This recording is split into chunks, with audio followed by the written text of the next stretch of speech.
Good morning बच्चों, कैसे हैं आप सभी लोग। चलिए आज हम लोग हिंदी की क्लास शुरू करने वाले हैं। हिंदी का पीरियड हम लोग शुरू करते हैं। अच्छा, हिंदी की क्लास शुरू करने से पहले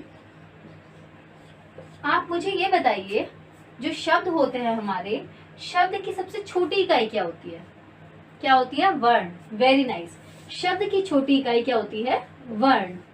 अच्छा, वर्णों के मेल से होने वाले परिवर्तन को हम क्या कहते हैं? संधि। Very good. वर्णों के मेल से होने वाले परिवर्तन को हम संधि कहते हैं। जैसे हमने पिछली क्लास में पढ़ा था, विद्या प्लस आल्य, विद्यालय बना था। ये हमारा यहाँ पे हमारी संधि हुई थी। अच्छा, अब आप मुझे बताइए कि संधि से जो हमें शब्द प्राप्त होते हैं, अर्थवान शब्द प्राप्त होते हैं, उन दोनों के मेल से होने वाली प्रक्रिया को या हम परिवर्तन को क्या कहते हैं? कोई नहीं, आज हम इसे ही कंटिन्यू करते हैं कि दो सार्थक शब्दों के मिलने से होने वाले परिवर्तन को हम क्या कहते हैं? समास कहते हैं। आज हम किसे पढ़ने वाले हैं? आप समझ गए होंगे, आज हम समास को पढ़ने वाले हैं। हिंदी में एक बहुत इंपॉर्टेंट टॉपिक है, कौन सा है? समास। तो आज हम इसी के बारे में पढ़ेंगे। अच्छा, सबसे पहले मैं आपको बता देती हूँ, हम समास का शाब्दिक अर्थ समझ लेते हैं। समास का शाब्दिक जो अर्थ होता है वो होता है संक्षेप। शब्दों का संक्षेप इसका शाब्दिक अर्थ होता है। किसका? समास का। शब्दों का संक्षिप्तीकरण ही समास कहलाता है। अब हम समास की परिभाषा को देखते हैं। समास की परिभाषा की तरफ बढ़ने से पहले मैं आपको एक एग्जाम्पल दिखाती हूँ और आप मुझे बताना उन दो शब्दों के मिलने से नया शब्द क्या बनता है। पहला है प्रति और दिन। अच्छा, अब आप मुझे ये बताइए, प्रति क्या है? शब्द है, अर्थवान शब्द है, सार्थक शब्द है, मतलब ये अपना एक मतलब रखता है। ऐसे नहीं कि इसका कोई मतलब ना हो, ये निरर्थक शब्द हो, ये एक सार्थक शब्द है। प्रति मतलब एक एक, दिन मतलब डे, जैसे हम लोग इंग्लिश में बोलते हैं संडे, मंडे, ट्यूसडे, और हिंदी में सोमवार, मंगलवार, बुधवार। तो दोनों ही हमने समझा कि दोनों ही अपने आप में एक अर्थ रखते हैं, दोनों ही सही हैं। अब ये दोनों मिलके एक नया शब्द बनाएंगे और वो भी सार्थक। सार्थक मतलब जो अपने आप में एक अर्थ रखता है। क्या बनेगा? क्या बनेगा बच्चों? प्रतिदिन। Very good. प्रति प्लस दिन क्या बना? प्रतिदिन। तो इससे हम अब क्या करेंगे? समास की परिभाषा बनाते हैं।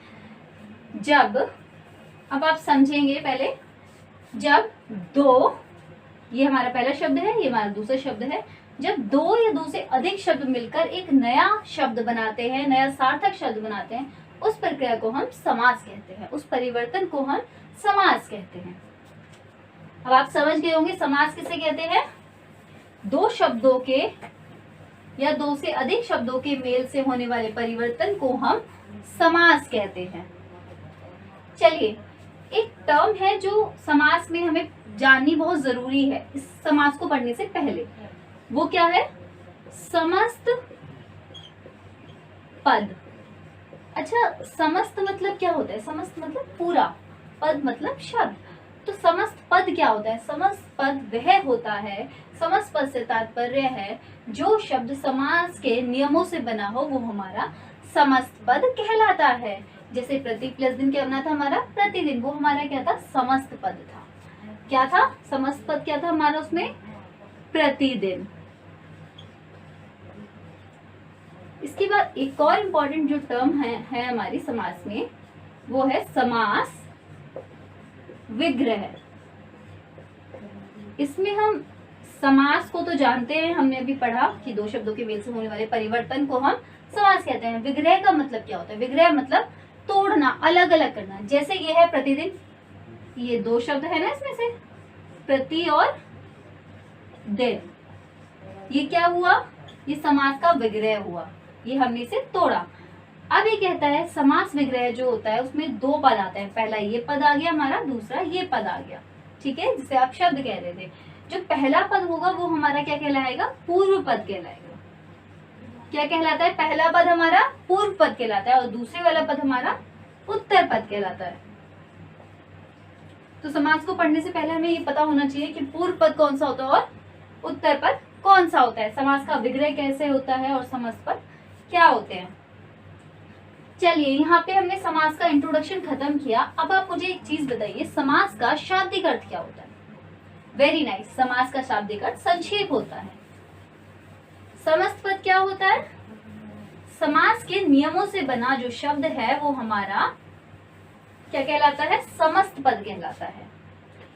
अब हम आगे बढ़ते हैं समास के प्रकारों की तरफ। प्रकार मतलब उसके टाइप्स, ठीक है ना। या आप देख पा रहे होंगे ये एक चार्ट है, समास के प्रकार हैं। इसमें हम यहाँ पे लिख भी लेते हैं, समास के प्रकार। क्या है ये, समास के प्रकार। समास के प्रकार कितने होते हैं, समास के प्रकार 6 होते हैं। कौन कौन से होते हैं, समास का जो पहला प्रकार है वो है अव्यय भाव समास। पहला प्रकार कौन सा है, अव्यय भाव समास। दूसरा तत्पुरुष, तत्पुरुष समास। तीसरा कर्मधारय समास।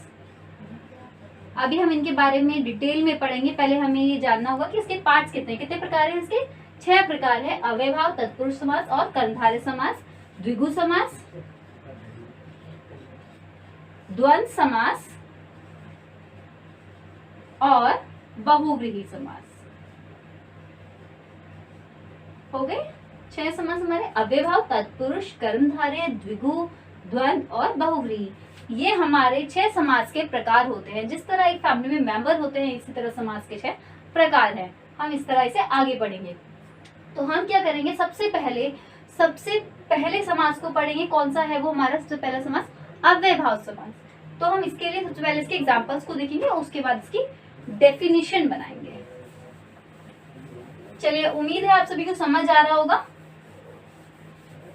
अब हम अव्यय भाव समास मतलब समास का पहला जो प्रकार है उसके भेदों को समझेंगे। उसके पहले भेद को समझेंगे, वो कौन सा है, अव्यय भाव समास।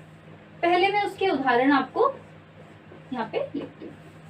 पहला उदाहरण हम क्या लेंगे, वही लेंगे सेम, जिससे आपको समझ आ जाए। प्रति प्लस दिन। दूसरा एग्जांपल में लेती हूँ, अ प्लस जन्म, यथा प्लस संभव। अच्छा, ये मैंने बताया प्रति प्लस दिन। प्रति प्लस दिन क्या बना, प्रतिदिन, ठीक है। और यथा प्लस संभव, यथा संभव। यथा संभव मतलब जैसे भी पॉसिबल हो। आ प्लस जन्म, आजन्म। आजन्म मतलब जन्म से लेकर, ठीक है। प्रतिदिन, ये क्या बना हमारा, प्रतिदिन। प्रति प्लस दिन, प्रतिदिन। आ प्लस जन्म, आजन्म। यथा प्लस संभव, यथा संभव। यथा संभव मतलब जैसे भी पॉसिबल हो, ठीक है। अब मैंने आपको एक चीज बताई समास की शुरुआत में कि यहाँ पे हमें पूर्व पद और उत्तर पद को समझना बहुत जरूरी है। ये हमारा पूर्व पद है और उत्तर पद हमारे क्या है, दिन, ठीक है। तो पूर्व पद और उत्तर पद मिलकर क्या बना रहे हैं, एक नया शब्द बना रहे हैं, एक नया अर्थवान शब्द बना रहे हैं। हम इसे कुछ एग्जाम्पल और देख लेते हैं, जैसे भर पेट, ठीक है। भर आप जानते हैं, फिर मतलब पूरा ऊपर तक भर देना। पेट क्या है हमारा, स्टमक। तो ये दोनों मिलेंगे क्या बनेगा, भर पेट क्या बनेगा, पूरा भर पेट। Very nice. चलिए, अब हम इसकी परिभाषा को समझ लेते हैं कि इसकी परिभाषा क्या होगी। अभी तक हमने देखा कि इसमें 2 पद मिल रहे हैं और एक नया शब्द बना रहे हैं। नया क्या बना रहे हैं, सार्थक शब्द बना रहे हैं। सार्थक मतलब बच्चों होता है कि जो अपने आप में एक अर्थ रखता है, वह शब्द हमारा सार्थक शब्द कहलाता है। जो हमारा, अब हम इसकी परिभाषा को पढ़ते हैं। अव्यय भाव समास को हम पढ़ रहे थे, उसके एग्जाम्पल्स को हमने देखा। अब हम इसकी परिभाषा को देखते हैं। अव्यय भाव समास परिभाषा। अव्यय भाव समास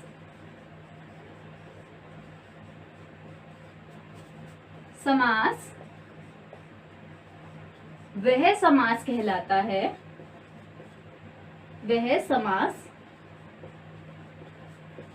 कहलाता है, या आप लिख सकते हैं अव्यय भाव से तात्पर्य है जो, ठीक है। अव्यय भाव समास वह समास कहलाता है जिसमें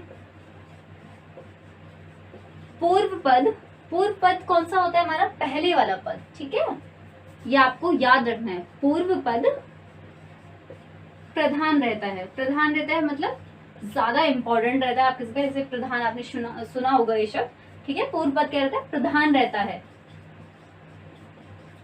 वह हमारा कौन सा समास होता है, वो हमारा अव्यय भाव समास कहलाता है। मतलब इससे हमें ये समझ आता है कि जिसमें जो दो पद हमारे मिल रहे थे उसमें से पहला वाला पद जहां पे भी प्रधान होगा वो हमारा अव्यय भाव समास कहलाता है। इसके बाद इसकी एक पहचान होती है अव्यय भाव समास की, वो मैं आपको बताती हूँ। अव्यय भाव समास की पहचान, इसका जो पूर्व पद होगा, पूर्व पद मतलब जो पहले वाला पद होगा वो कौन कौन से होंगे, वो आपके होंगे अनु, आ, प्रति, यथा आदि। ये हमारे जब भी अव्यय भाव समास होगा तो ज्यादातर हमें ये जो शब्द हैं, ये जो कुछ शब्द हैं, ये हमें पूर्व पद मतलब पहले शब्द देखने को मिलते हैं। चलिए अब हमारे इसके साथ अव्यय भाव समास खत्म होता है। अब हम अपने दूसरे समास की तरफ चलते हैं, कौन सा है, तत्पुरुष समास। अब हम तत्पुरुष समास को पढ़ते हैं, जो हमारा समास में दूसरा समास है, ठीक है। पहले समास को हम पढ़ चुके हैं, अव्यय भाव समास को। अब हम तत्पुरुष समास को समझते हैं, वो हमारा दूसरा समास होता है तत्पुरुष समास। तो हम पहले इसके उदाहरण लेंगे, फिर हम इसके नियम या परिभाषा की तरफ आगे बढ़ेंगे। पहला है राजा का कुमार। क्या है पहला एग्जाम्पल हमारा, राजा का कुमार। दूसरा एग्जाम्पल हम लोग ले लेते हैं, धर्म का ग्रंथ। अब हम इसका एक शब्द बना के देखते हैं। तीसरा हम ले लेते हैं, प्रयोग के लिए शाला। अच्छा अब आप मुझे बताइए, राजा का कुमार क्या बना, राजकुमार। धर्म का ग्रंथ क्या बना, धर्म ग्रंथ। प्रयोग के लिए शाला क्या बना, प्रयोगशाला। एक और एग्जांपल, रचना, रचना मतलब जो हम लिखते हैं, रचना को करने वाला क्या कहलाता है, रचनाकार। रचना को करने वाला क्या बन गया, रचनाकार। राजा का कुमार, राजकुमार, क्या बना, राजकुमार।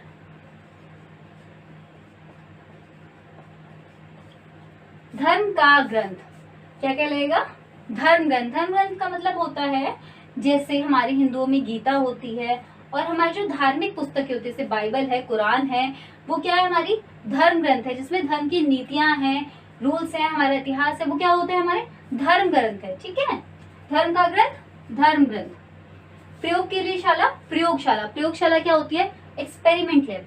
हमारे स्कूल में एक्सपेरिमेंट लैब होती है ना, जहाँ पे हम प्रयोग करके देखते हैं, जिसमें हमें ज्यादा मजा आता है, ठीक है। उसके बाद है रचना को करने वाला। रचना को करने वाला क्या कहलाएगा, रचनाकार, ठीक है। जैसे कहानी को लिखने वाला कवि कहलाता है, ठीक है, और अगर वो स्त्रीलिंग है कवित्री कहलाते हैं। तो इसी तरह से रचना को करने वाला रचनाकार। अब तत्पुरुष समास में आपने एक एग्जाम्पल देख लिया तत्पुरुष समास के। तत्पुरुष समास की अगर मैं आपको परिभाषा बताऊं तो क्या होगी, जब तत्पुरुष समास वह समास होता है जब दो पद आपस में मिलते हैं और एक नया शब्द बनाते हैं। लेकिन यहाँ पे हम क्या करेंगे, जो इम्पोर्टेंट चीज है उसको लिखेंगे और फिर उससे परिभाषा बनाएंगे। तत्पुरुष समास में उत्तर पद, उत्तर पद मतलब मैंने आपको बताया था, उत्तर पद मतलब बाद वाला पद, उत्तर पद की प्रधानता रहती है।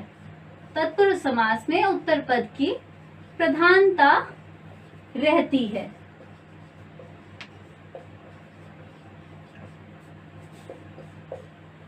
समास में जो कारक चिन्ह होते हैं, हमारे कारक चिन्ह कौन से होते हैं? हमारे जो कारक चिन्ह होते हैं वो आपने हिंदी में पढ़े होंगे, कर्ता ने, कर्म को, करण से, वो हमारे कारक चिन्ह होते हैं। ये हमारे कारक चिन्ह है। तो आपको तत्पुरुष समास को समझने से पहले ही जरूर जानना है कारक चिन्ह हमारे कौन से होते हैं, क्योंकि इसमें जो हमारे 6 पार्ट हैं कारक चिन्ह के वो यही हैं। कर्ता ने कर्म को करण से या के द्वारा संप्रदान के लिए अपदान से संबंध का के की अधिकरण ने पर संबोधन है अरे। ठीक है, तो तत्पुरुष समास में उत्तर पद की प्रधानता रहती है, मतलब बाद वाले पद की प्रधानता रहती है, और कारक चिन्ह कौन से हमारे? ये ने, को से कारक चिन्ह का लोप हो जाता है।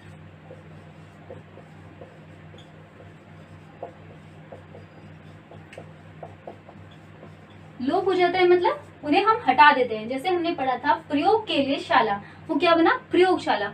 अब उसमें प्रयोग के लिए जो था, कहाँ पे है के लिए? यहाँ पे के द्वारा के लिए, वो क्या है? वहां से हट गया। क्यों? क्योंकि वो कारक चिन्ह था, तो क्या हुआ? वहां से हट जाएगा, तो क्या बनेगा? प्रयोगशाला। हमने क्या पढ़ा? राजा का कुमार, क्या बना? वो राजकुमार, क्योंकि का क्या था? कारक चिन्ह था। तो हम क्या करेंगे इसमें? तत्पुरुष समास की जो परिभाषा हम लोग लिखेंगे वो लिखेंगे, तत्पुरुष समास में उत्तर पद की प्रधानता रहती है और कारक चिन्ह का लोप हो जाता है। लोप हो जाता है मतलब उन्हें हटा दिया जाता है। चलिए, अब तत्पुरुष समास के 6 प्रकार होते हैं, या आप 6 भेद बोल सकते हैं। कौन कौन से? यही होते हैं। कौन कौन से होते हैं हमारे तत्पुरुष समास के? तत्पुरुष समास के प्रकार। तत्पुरुष समास के प्रकार कौन कौन से हैं? कर्म है, करण है। पहला कौन है? कर्म। कर्म क्या है? कर्म वो होता है जो कर्ता करता है, जिसका जो फल है वो कर्ता को ही मिलता है। कर्म, करण, संप्रदान, आपादान,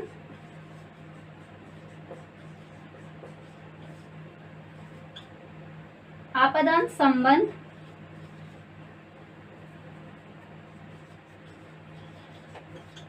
और अधिकरण। तो ये जो हमारे 6 होते हैं, ये हमारे तत्पुरुष समास के क्या होते हैं? ये हमारे तत्पुरुष समास के प्रकार होते हैं। ठीक है क्लास, तत्पुरुष समास के 6 प्रकार होते हैं, कर्म, करण, संप्रदान, आपादान, संबंध, अधिकरण। अब हम इन सबके एग्जाम्पल्स को समझेंगे पहले कि कैसे। यहाँ पे कर्म भी इसका एक क्या है? प्रकार है, एक भाग है। करण भी, संप्रदान भी, आपादान भी, संबंध भी और अधिकरण भी। तो पहले जो है कर्म।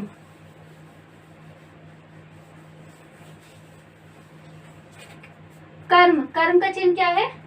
को। क्या है? को। तो इसके जो एग्जाम्पल्स होंगे वो कौन से होंगे? यश को प्राप्त, यश को प्राप्त, प्राप्त मतलब मिलना। यहाँ पे कारक चिन्ह है ना, ये रहा कारक चिन्ह। यश को प्राप्त, ये क्या है? हमारा कारक चिन्ह है। ये क्या होगा? यश प्राप्त। ये पूरा शब्द क्या बनेगा? यश, यश प्राप्त। ठीक है, इसमें जो तत्पुरुष समास का कर्म जो हमारा प्रकार था, पहला प्रकार था, उसका चिन्ह है, उसका क्या हो जाएगा? लोप हो जाएगा। जैसे यश को प्राप्त, क्या बना? यश प्राप्त। एक और एग्जांपल हम इसका ले लेते हैं, जो है रथ को चलाने वाला। रथ आपने देखा होगा, रथ को चलाने वाला क्या कहलाएगा? रथ वाला। ठीक है, या रथ को रखने वाला क्या हुआ? रथ वाला। यहाँ पे भी कारक चिन्ह का लोप हो जाएगा, क्योंकि हमने तत्पुरुष समास में नियम पढ़ा था कि यहाँ पे कारक चिन्ह का लोप हो जाएगा। तो यश को प्राप्त करने वाला यश प्राप्त, यहाँ पे को हमने हटा दिया।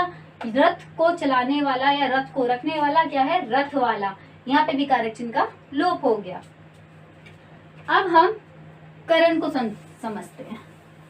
तत्पुरुष समास का दूसरा भेद या प्रकार क्या है? करण। इसका चिन्ह क्या होता है? से या के द्वारा। तो हम इसकी जो एग्जाम्पल लेंगे वो क्या लेंगे, मन। जैसे हम इसका पहला एग्जाम्पल लेंगे भय। भय आपने डर, आपने एक शब्द सुना होगा, उसका ही पर्यायवाची है, क्या है, भय। भय से व्याकुल, ठीक है, भय से व्याकुल। व्याकुल मतलब व्याकुल, भय से व्याकुल मतलब वो क्या है, भय से डरा हुआ है बहुत ज्यादा। तो ये क्या होगा, भय से व्याकुल। क्या बनेगा ये, भय, भय मतलब क्या होता है, डर। भय से व्याकुल क्या बना, व्याकुल। क्यों, क्योंकि यहाँ पे जो ये कारक चिन्ह है, कारक चिन्ह क्या है, यहाँ पे से या के द्वारा, ठीक है, उसका क्या हो जाएगा, लोप हो जाएगा। लोप हो जाएगा मतलब उसे हम हटा देंगे, ठीक है। इसका एक और एग्जांपल हम लोग ले लेते हैं, जैसे शोक। शोक, शोक आपने सुना होगा शब्द, शोक से ग्रस्त, ठीक है, या ग्रस्त, वो क्या बनेगा हमारा, शोकग्रस्त। मतलब वो क्या है, मतलब शोक में डूबा हुआ है। किसमें डूबा हुआ है, शांति में डूबा हुआ है, किसी परेशानी के कारण वो अपने अंदर खोया हुआ है, शोक में डूबा हुआ है, ठीक है, वो क्या कहलाएगा, शोक से ग्रस्त, शोकग्रस्त। यहाँ पे से का मतलब कारक चिन्ह जो है हमारा करण से, इसका लोप हो जाएगा और फिर से ये एक शब्द बन जाएगा। चलिए, इसके बाद हमारा है संप्रदान। इसके बाद कारक चिन्ह हमारा क्या आता है, संप्रदान। संप्रदान का जो क्या है, कारक चिन्ह को या के लिए, ठीक है। तो पहला एग्जांपल हम ले लेते हैं इसका, प्रयोग के लिए शाला।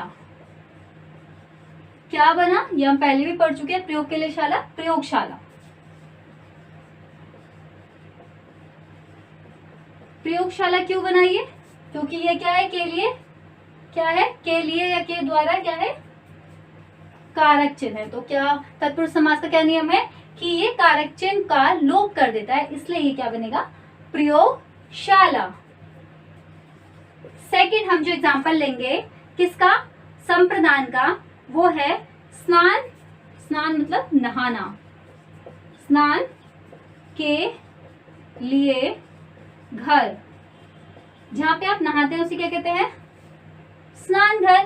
क्या बना, स्नान के लिए घर, स्नान घर। जहां पे नहाते हैं वो क्या होता है, स्नान घर। अब ये स्नान के लिए घर एक पैराग्राफ कैसे एक शब्द में बदला, क्योंकि यहाँ पे जो है के लिए वो क्या है, कारक चिन्ह है, इसलिए हमने इसे क्या किया, हटा दिया, लोप कर दिया। क्यों, क्योंकि नियम कहता है कि स्नान के लिए घर क्या बनेगा, स्नान घर। यहाँ पे हम कारक चिन्ह का लोप करेंगे। इसके हम एक और एग्जांपल देखते हैं,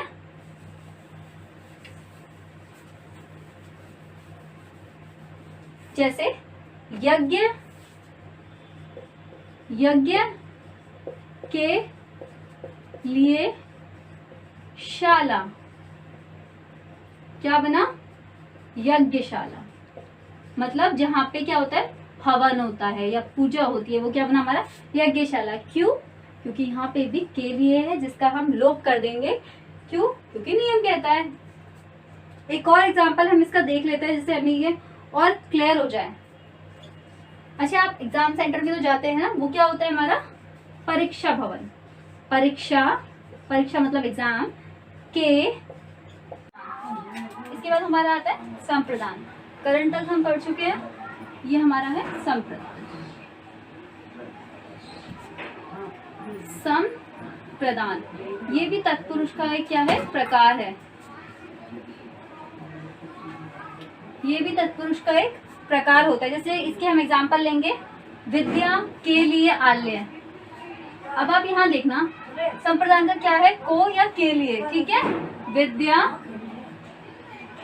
के लिए आल्य, क्या बनेगा, विद्या के लिए आल्य, विद्यालय। अच्छा, आप जहाँ पढ़ने जाते हैं, विद्या, विद्या मतलब विद्या को ग्रहण करने वाला, आल्य क्या कहलाएगा, विद्यालय। क्या बना, विद्यालय। यहाँ पे कारक चिन्ह का लोप हो रहा है, तो ये क्या बन जाएगा, विद्यालय। इसके बाद रसोई, के लिए घर, रसोई के लिए घर क्या बनेगा? रसोई घर, क्योंकि यहाँ पे कारक चिन्ह का लोप हो जाएगा। क्या बनेगा? रसोई घर। तत्पुरुष समास कहता है ना कि कारक चिन्ह का हमें लोप करना है, तो ये क्या करेगा? कारक चिन्ह का ये जैसे संप्रदान का क्या है? के लिए, तो यहाँ पे के लिए कारक चिन्ह का ये लोप कर देगा और क्या बना देगा? रसोई घर। इसके बाद हम एक और एग्जाम्पल देखते हैं। जैसे हमारा है सभा के लिए भवन। सभा मतलब मीटिंग, के लिए भवन क्या कहलाएगा? सभा के लिए भवन। अब पहले आप मुझे ये बताइए कि इसमें से क्या हटेगा, किसका लोप होगा? कारक चिन्ह का होगा। Very good. कारक चिन्ह क्या है इसमें? के लिए। संप्रदान का क्या है? के लिए, तो क्या होगा? उसका वो लोप हो जाएगा, तो ये क्या बनेगा? सभा भवन। मतलब जहां पे मीटिंग हो रही है, सभा भवन। नेक्स्ट हम लेते हैं विश्राम के लिए गृह। विश्राम मतलब रेस्ट करना। जब तक जाते हैं हम रेस्ट करते हैं ना, उसे हिंदी में हम कहते हैं विश्राम। विश्राम के लिए गृह क्या बनेगा? पहले हमें इसमें से कारक चिन्ह को हटाना है। कारक चिन्ह कौन सा है आप मुझे बताओ? वेरी नाइस, के लिए। तो हम के लिए को हटा देंगे और ये क्या बनेगा? विश्राम के लिए गृह, विश्राम गृह मतलब आराम करने का गृह। गृह मतलब घर या आप स्थान कह सकते हैं। ठीक है, तो आपको समझ आ गया होगा संप्रदान में क्या होता है। के लिए जो है कारक चिन्ह है, इसका भी हम लोप करते हैं और एक शब्द बना देते हैं। ये तत्पुरुष समास का भेद था, प्रकार था। कितने प्रकार होते हैं तत्पुरुष समास के? 6 प्रकार होते हैं। इसके बाद हम चलते हैं आपादान की तरफ। आपादान में क्या है? आपादान में भी कारक चिन्ह का लोप होगा। जैसे आपादान के कौन कौन से हैं? से चिन्ह कौन से हैं? से, में, पर, से। ठीक है, तो हम इनको हटाएंगे। जैसे काम से जी चुराने वाला, काम से जी चुराने वाला। काम से जी चुराने वाला, ये क्या बनेगा? इसमें सबसे पहले हमें क्या करना है? कारक विभक्ति का जो चिन्ह है उसे यहाँ से हटाना है, उसका लोप करना है। क्या है यहाँ पे? देखो यहाँ पे अपदान से, तो ये क्या है? कारक चिन्ह है, तो इसको क्या करेंगे? हम हटा देंगे, इसका हम लोप कर देंगे। तो ये क्या बनेगा? काम से जी चुराने वाला, काम चोर।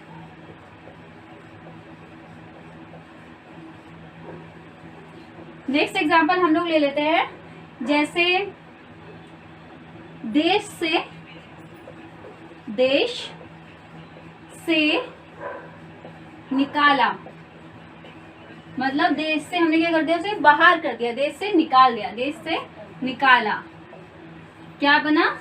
यहाँ पे कारक चिन्ह कौन सा है बच्चों? से। Very good. देश से निकाला में कारक चिन्ह हमारा से है, तो ये क्या बनेगा? देश निकाला।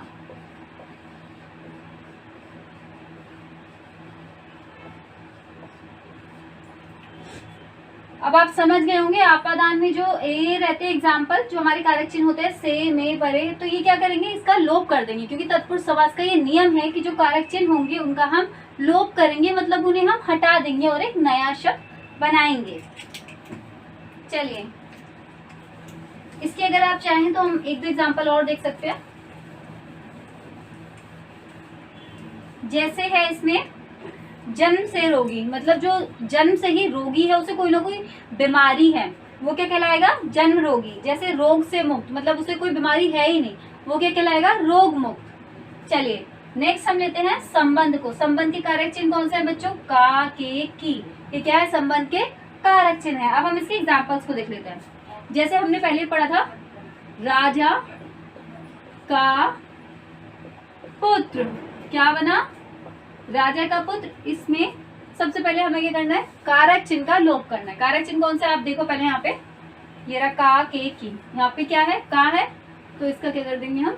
लोप कर देंगे, इसे हम हटा देंगे, क्या बनेगा? राजपुत्र। राजा का पुत्र राजपुत्र।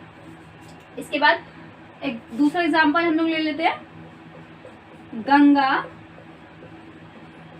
का जल। जल मतलब पानी, जल क्या है? पानी का पर्यायवाची है। अब इसमें कारक चिन्ह कौन सा है?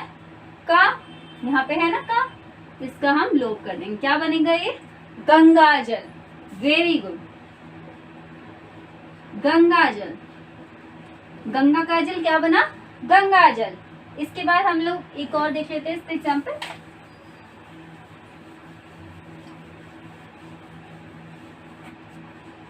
जैसे देव के लिए पूजा। अब यहाँ पे आप मुझे बताना कि यहाँ पे कारक चिन्ह कौन सा है, ठीक है? देव के लिए पूजा, यहाँ पे कारक चिन्ह कौन सा है? क्या है? के लिए, है ना?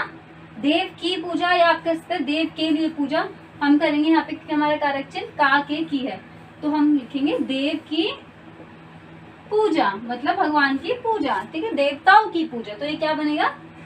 यहाँ पे की का क्या हो जाएगा? लोप हो जाएगा, का के की का लोप हो जाएगा, क्या बनेगा? देव पूजा, ठीक है? अब आपको ये तो पता ही होगा कि ये जो कारक चिन्ह है इनका लोप क्यों हो रहा है, क्योंकि तत्पुरुष समास कहता है कि कारक चिन्ह का लोप करना है, ठीक है? इसके बाद राज की कुमारी। राज की कुमारी, अब इसमें लोप किसका होगा? आप लोग मुझे बताइए। की का, तो की गया, ठीक है? ये क्या है? कारक चिन्ह है, इसका लोप हो जाएगा, क्या बनेगा ये? राजकुमारी। चलिए इसके लिए इतने एग्जाम्पल इनफ थे, हमारा संबंध तक हो चुका है। अब हमें एक और देखना है, अधिकरण। ये समास का आखिरी प्रकार है, अधिकरण। कितने प्रकार है समास के? 6 प्रकार है। ये हमारा अधिकरण लास्ट है। अधिकरण में पहले आप क्या देखेंगे? इसका कारक चिन्ह देखेंगे में, पे, पर, ठीक है? तो इसमें कैसे बनेंगे? जैसे कार्य, कार्य मतलब काम, में कुशल, कुशल मतलब निपुण, जो उस काम को अच्छी तरह से जानता है। तो इसमें पहले आप मुझे बताइए किस चीज का लोप होगा, कौन सा, कहाँ? यहाँ पे आपको कारक चिन्ह क्या दिख रहा है? यहाँ पे में है ना कारक चिन्ह, तो कारक चिन्ह का क्या हो जाएगा? लोप हो जाएगा, क्या बन जाएगा? कार्य कुशल।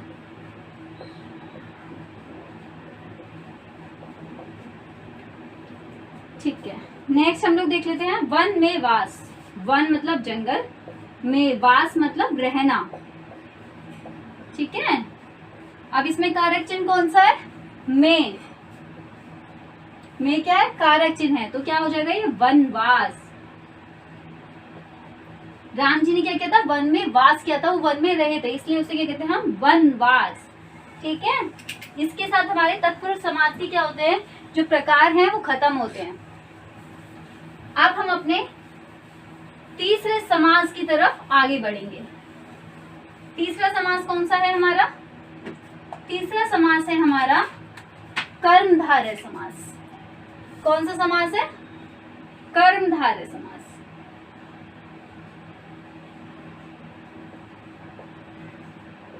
कर्मधारय समास। अब मैं पहले आपको इसके एग्जाम्पल दूंगी, उसके बाद हम इसकी परिभाषा बनाएंगे। कर्मधारय समास में जैसे फर्स्ट एग्जाम्पल हम लेते हैं, चरण के समान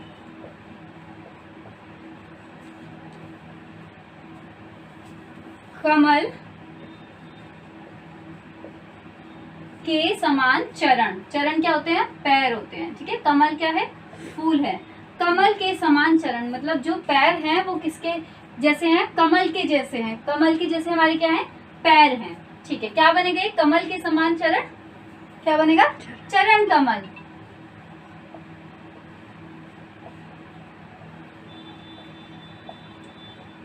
नेक्स्ट एग्जांपल हम लोग ले लेते हैं, चंद्र के समान या जैसा, समान मुख, मतलब जो मुख है, जो चेहरा है वो किसके जैसा है, चांद के जैसा है, तो वो क्या कहलाएगा, पूरा बनेगा चंद्रमुख। नेक्स्ट हम लोग ले लेते हैं महान है जो आत्मा, महान है जो आत्मा, क्या बनेगा, महान है जो आत्मा, महात्मा।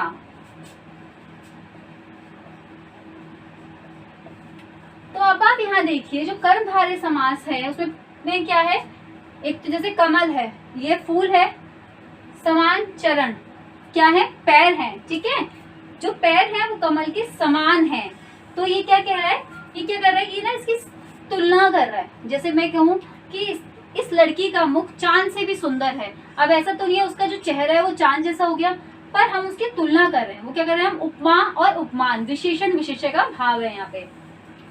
तो हम इसकी परिभाषा समझते हैं क्या होगी। कर्मधारय समास में क्या होता है, ये हमारा पूर्व पद है जिसे हमने स्टार्टिंग में समझा था, और ये हमारा उत्तर पद है। कर्मधारय समास में उत्तर पद की प्रधानता रहती है और विशेषण विशेष्य का भाव रहता है। विशेषण विशेष्य क्या, उपमान उपमेय। कैसे, उपमान उपमेय अगर आपको नहीं पता तो देखिए, जैसे मैंने यहाँ पे बोला महान है जो आत्मा, जो इंसान है वो महान है, मतलब जो आत्मा है वो बहुत महान है, तो वो क्या बनेगा, महात्मा, ठीक है। जैसे चंद्र के समान मुख, अब जो चेहरा है वो चांद तो नहीं है, उसके जैसा है, हम उसकी तुलना करें कि वो इतना सुंदर है जैसे चांद है, तो वो क्या बनेगा, चंद्रमुख।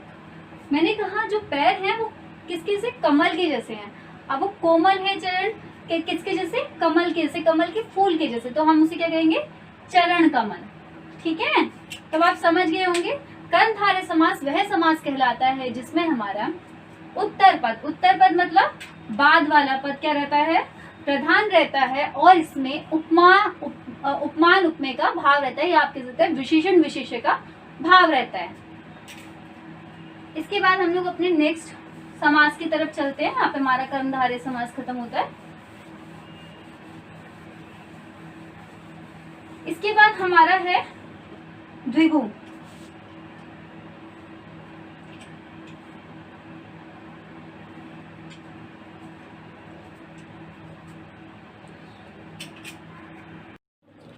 अब हम अपने नेक्स्ट समास को पढ़ते हैं, जो हमारा चौथा समास है, द्वंद्व समास। चौथा समास कौन सा है बच्चों, हमारा द्वंद्व समास। तो पहले हम द्वंद्व समास के एग्जांपल्स को देखेंगे, उसके बाद इसकी परिभाषा को देखेंगे। जैसे पहला एग्जांपल है, उदाहरण, माता पिता, राधा कृष्ण,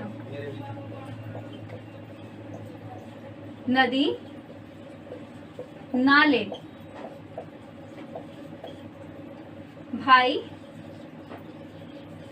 बहन। तो ये जो है हमारा, ये क्या है, हमारा योजक चिन्ह। माता और पिता क्या बनेगा, अगर मैं इसको लिखूंगी, अब क्या लिखूंगी, माता और पिता, राधा और कृष्ण, नदी और नाले, भाई और बहन। कैसे, माता और पिता, राधा और कृष्ण, नदी और नाले, भाई और बहन। तो जो द्वंद्व समास होता है उसमें क्या होता है, उसमें हमारा ये पूर्व पद है, आप सभी जानते हैं। पहला पद क्या होता है, पूर्व पद होता है, बाद वाला पद हमारा उत्तर पद होता है। द्वंद्व समास में दोनों पद क्या रहते हैं, प्रधान रहते हैं, दोनों पद उतने ही महत्वपूर्ण रहते हैं, दोनों पद की प्रधानता रहती है। और जब हम इसमें जैसे अलग अलग करके लिखेंगे, इसे हम तोड़ के लिखेंगे, हमने क्या पढ़ा था, समास विग्रह, अगर हम उसको करते हैं तो इसमें और का या अथवा का चिन्ह लग जाता है। चिन्ह लग जाता है मतलब जैसे मैंने लिखा था माता और योजक चिन्ह पिता, माता और पिता हो जाएगा, ठीक है। जैसे राधा, योजक चिन्ह कृष्ण, राधा और कृष्ण, नदी और नाले, भाई और बहन। तो इस तरह क्या होगा, इसमें और या अथवा का चिन्ह लग जाएगा, और या अथवा इसमें जुड़ जाएगा, ठीक है। अब आप समझ गए होंगे द्वंद्व समास क्या होता है। द्वंद्व समास वह समास होता है जिसमें पूर्व पद और उत्तर पद दोनों की प्रधानता रहती है और अलग अलग करने पर इनमें और या अथवा का चल लग जाता है। चलिए, इसके बाद हमारा एक और समास है। इसके बाद हम पढ़ेंगे द्विगु समास को। ठीक है, द्विगु समास का जो अर्थ है वो हम समझेंगे, पर पहले उससे पहले हम इसके एग्जांपल्स लेंगे द्विगु समास के। ठीक है क्लास। द्विगु समास के हम पहले एग्जांपल्स लेंगे, उसके बाद इसकी परिभाषा लेंगे। पहला एग्जांपल हम इसके लेते हैं नव रतन। ठीक है, या आप इसको लिख सकते हैं नौ रत्नों का समूह। समूह किसे कहते हैं बच्चों? किसे कहते हैं समूह? ग्रुप को क्या कहते हैं? समूह कहते हैं। नेक्स्ट एग्जांपल हम लोग लेते हैं 4 राहों का समूह। क्या कहलाएगा? 4 राहों का समूह। 4 राहों का समूह मतलब जहाँ पे 4 रास्ते मिल रहे हैं, 4 सड़क एक साथ मिल रही है, वो क्या कहलाएगा? चौराहा। 3 कोणों का समूह। 3 कोणों का समूह क्या कहलाएगा? यहाँ पे 3 अलग अलग एंगल जैसे ये है, क्या कहलाएगा? 3 कोणों का समूह त्रिकोण। Very nice. 3 कोणों का समूह त्रिकोण कहलाएगा। एक और एग्जांपल हम लोग लेते हैं 7 दीपों का समूह। 7 दीपों का समूह क्या कहलाएगा? क्या कहलाएगा बच्चों? 7 दीपों का समूह सप्तदीप। क्या कहलाएगा? सप्तदीप। अब हमने देखा जो द्विगु समास है हमारा, उसमें क्या आ रहा है? देखो आप एक बार सेंटेंस को ध्यान से पढ़ो। 9 रत्नों का समूह। 9 ये क्या है? 9। ये क्या है? काउंटिंग है। ठीक है, 4 3 7। इसमें क्या हो रहा है? जो पूर्व पद है, ये हमारा पूर्व पद है ना, और ये हमारा उत्तर पद है। जो पूर्व पद है वो काउंटिंग का है, मतलब उसमें क्या है? गिनतियां हैं। ठीक है, तो द्विगु समास वह समास होता है जिसमें हमारा पूर्व पद क्या होता है? संख्यावाची होता है। क्या होता है? संख्यावाची। जैसे 9 रत्नों का समूह नवरत्न, यहाँ पे भी गिनती है। ठीक है, 4 राहों का समूह चौराहा 4। त्रिकोण क्या है? त्रिकोण। 3 कोणों का समूह त्रिकोण। 7 दीपों का समूह सप्तदीप। सप्त मतलब 7, ये संस्कृत का शब्द है सप्त। ठीक है, तो अब आप समझिए द्विगु समास में जो पूर्व पद होगा, मतलब पहला पद जो होगा वो संख्यावाची होगा। जैसे 1 2 3 4 5, वो क्या होगा? संख्यावाची होगा। चलिए, द्विगु समास में इतना ही था। अब हमारा एक और समास रहता है, कौन सा? बहुव्रीहि समास। ये हमारा समास का आखिरी प्रकार है, बहुव्रीहि समास। बहुव्रीहि समास जो होता है, जैसे सब में हमारा उत्तर पद और क्या था? पूर्व पद, किसी में उत्तर पद प्रधान था।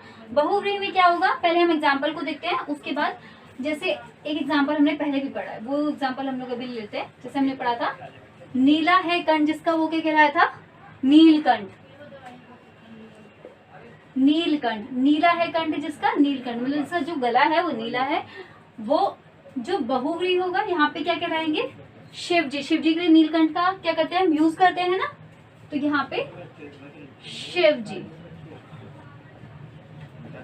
अच्छा, लंबा है जिसका उधर, लंबा है उधर जिसका, क्या बनेगा? लंबोदर बनेगा। क्या बनेगा बच्चों? लंबा है उधर जिसका, वेरी नाइस, लंबोदर बनेगा। ठीक है, उसको हम किसके लिए यूज करते हैं? लंबोदर किसके लिए होता है? गणेश जी के लिए। लंबोदर गणेश जी के लिए इस्तेमाल किया जाता है। ठीक है, एक और एग्जांपल 10 मुख वाला या 10 मुख या 10 आनन वाला क्या कहलाएगा? दशानन। ठीक है, 10 मुख वाला या दशानन वाला क्या कहलाएगा? दशानन। और दशानन किसे कहते हैं हम? रावण को कहते हैं। Very good. तो अब हम समझेंगे कि जो बहुव्रीहि समास है उसमें क्या होगा, ये पूर्व पद और उत्तर पद दोनों में से कोई भी पद प्रधान नहीं रहेगा, वो एक तीसरे शब्द को या तीसरा अर्थ बनाएंगे, अर्थ बताएंगे। जैसे नीलकंठ, ठीक है, नीलकंठ क्या बना? नीलकंठ क्या है, किसके लिए यूज करते हैं हम? नीला है कंठ जिसका, पर यहाँ पे किसके लिए हो रहा है? शिव जी के लिए। लंबा है उधर जिसका, क्या बना? लंबोदर, पर यहाँ पे किसके लिए यूज हो रहा है? वो गणेश जी के लिए।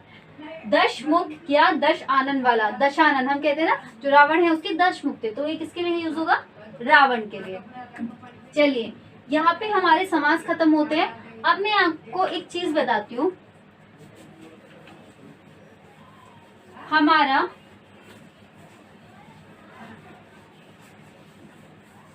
अब आप मुझे बताइए, जो हमने कर्मधारय समास पढ़ा था,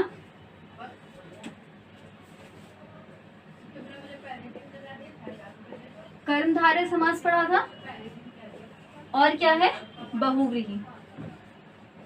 ठीक है, इसमें हम डिफरेंस देखते हैं एक बार, क्या है इन दोनों में डिफरेंस। कर्मधारय में क्या था? कर्मधारय में उत्तर पद प्रधान था, और क्या था? विशेषण विशेष्य का भाव था। किसका? विशेषण विशेष्य का। और इसमें ये तीसरे अर्थ को इंडिकेट करेगा, मतलब दोनों ही पद क्या प्रधान नहीं होंगे, तीसरा अर्थ आएगा। जैसे हमने यहाँ जो पढ़ा था शब्द, वो था हम ले सकते हैं जैसे नीलकंठ ही हम लोग ले लेते हैं, नीला है कंठ, ठीक है, या हम ले लेते हैं यहाँ पे क्या बनेगा? ये नीलकंठ।